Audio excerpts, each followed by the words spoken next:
안녕하세요. 오늘의 딥다이브에 오신 여러분 환영합니다.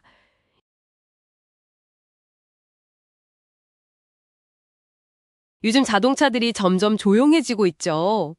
네. 특히 전기차나 하이브리드 차량이 늘면서요. 네, 맞아요. 이 엔진 소리 없이 스르륵 다가오는 차들 때문에 생각지 못했던 어떤 윤리적인 질문들이 생기는 것 같아요. 그랬죠. 이런 문제를 오늘 좀 깊이 파헤쳐 보려 합니다. 네. 오늘 저희가 볼 자료가요. 브레는드 AI 윤리 솔루션 센터라는 블로그에 올라온 글입니다. 이게 뭐랄까?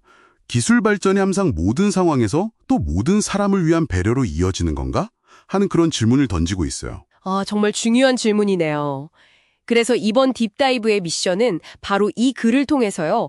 첨단 자동차 기술 이면에 혹시 우리가 놓치고 있는 건 없는지, 특히 그 저속 환경 있잖아요. 골목길 같은. 네네. 보행자 안전 문제요. 네, 거기서의 안전 문제, 윤리적 공백은 없는지 함께 탐색해 보는 겁니다. 좋습니다. 자, 그럼 바로 시작해 볼까요? 네. 이 글쓴이가 처음 지적하는 게 참 흥미로워요.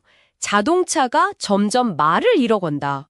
침묵하는 자동차. 네, 엔진 소음 줄어드는 건 좋은데 이 침묵이 어떨 땐 오히려 위험이 될 수 있다는 거죠. 특히 골목길 같은 데서요. 맞아요. 글에 나온 일화가 딱 그걸 보여주죠. 한 어르신께서 뒤에서 너무 조용히 다가온 전기차 때문에 화들짝 놀라셨다는 거예요. 근데 운전자가 나름 조심한다고 경적을 살짝 올렸는데 그 소리 자체도 또 놀라셨다는 거죠. 경적 소리가 너무 크거나 갑작스러우니까요. 네. 기술이 만든 조용함이 청각에 의존하는 보행자, 특히 어르신들께는 갑작스러운 위협이 될 수 있다는 거. 글쓴이 본인도 운전하면서 비슷한 딜레마를 겪는다고 하더라고요. 네. 그럴 것 같아요. 저 옆에 사람이 있는데 경적을 울려야 하나? 울리면 너무 놀라지 않을까? 이런 고민. 그렇죠. 망설여지죠. 그래서 이분이 결국 직접 소형 후진배를 사서 달았대요. 진짜요? 후진할 때 나는 그런 배를요? 네. 근데 앞으로 갈 때도 둥둥하고 좀 부드러운 소리가 나게끔요. 흥미로운데요? 그랬더니 사람들이 좀 더 자연스럽게 차를 인식하고 운전하는 본인 마음도 편해졌다고 하더라고요. 이야, 이게 참 어떻게 보면 두 번째 통찰이네요. 꼭 복잡한 첨단 기술이 아니더라도 사용자가 직접 고안한 이런 단순하고 직관적인 방법이 안전 공백을 메울 수도 있다는 거잖아요? 맞아요. 거창한 기술이 아니라도 작은 배려의 장치가 되는 거죠. 네. 현재 기술 개발 방향과 실제 사용자 경험 사이에 좀 간극이 있을 수 있다. 이런 걸 보여주는 것 같기도 하고요. 그 간극이라는 게 글쓴이가 지적하는 첨단 안전 기술의 현주소와도 딱 연결되는 것 같아요. 고속도로 주행 보조나 그런 거 말씀이시죠? 네, 요즘 차들 보면 고속도로 주행 보조, 차선 유지나 간격 조절해 주는 거요. 네네. 그리고 자동 긴급 제동 시스템, 충돌 위험 감지하면 스스로 멈추는 거. 이런 건 진짜 많이 발전했잖아요. 엄청나죠. 근데 이 글에서는 바로 그 점을 지적해요. 이런 뛰어난 기술들이 대부분 고속주행 상황에 맞춰져 있다는 거죠.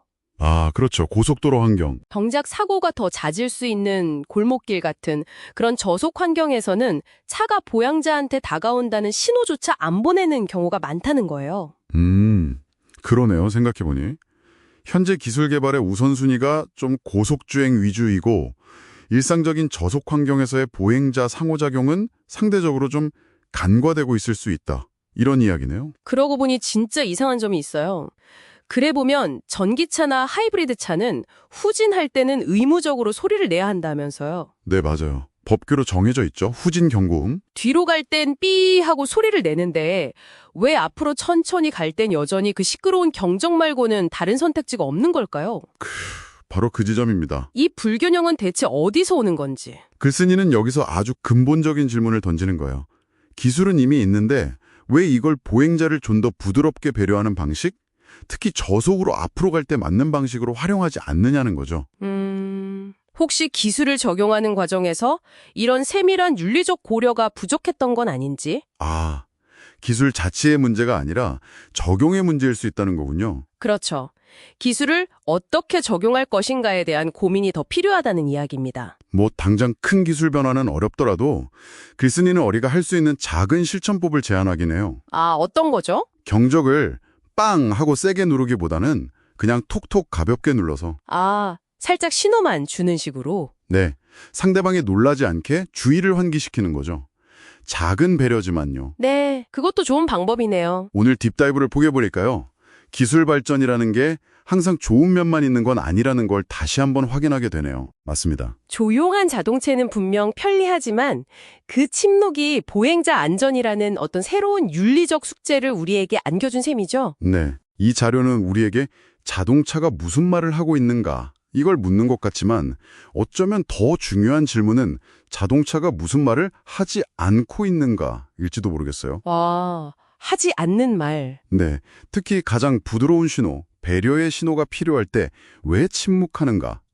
여러분은 이 기술의 침묵이 우리가 아직 예상하지 못한 또 다른 어떤 결과를 가져올 수 있다고 생각하시나요? 와, 생각해볼 문제네요. 네. 다음 딥다이브까지 한번 고민해 보시면 좋겠습니다.